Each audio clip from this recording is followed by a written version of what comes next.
Hi, my name is Josh Deese. This is for Intro to Speech, SBC 2608. This is my speech on why if I could have dinner with one significant person of history, it'd be Hayao Miyazaki.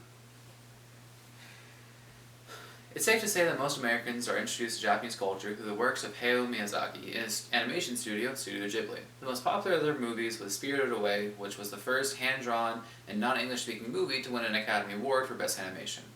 Which isn't a surprise considering the animation studio has been around since the late 1980s making films. Hayao Miyazaki was the person that founded that studio and has had a hand in just about every movie they've created up until now.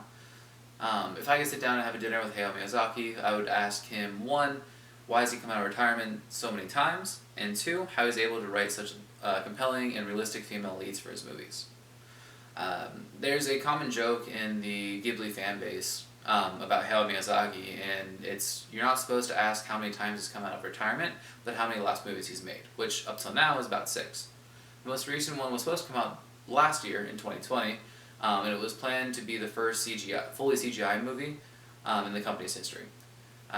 That did get put on hold because of the coronavirus, as well as many other things this past year.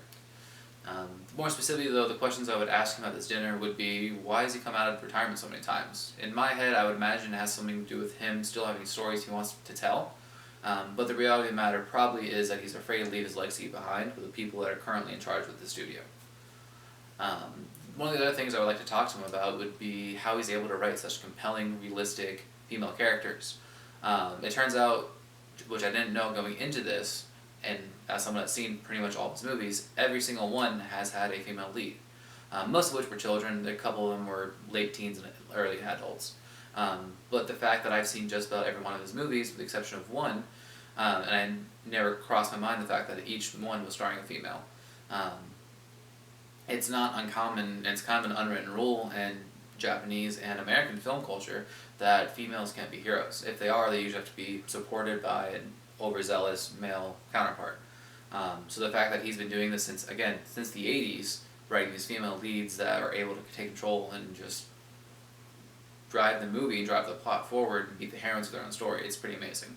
So I really wanted to ask him how he's able to do that without falling into the common stereotypes of filmmaking and writing female leads. So that would be why I would like to have dinner with Hayao Miyazaki, and thank you for watching.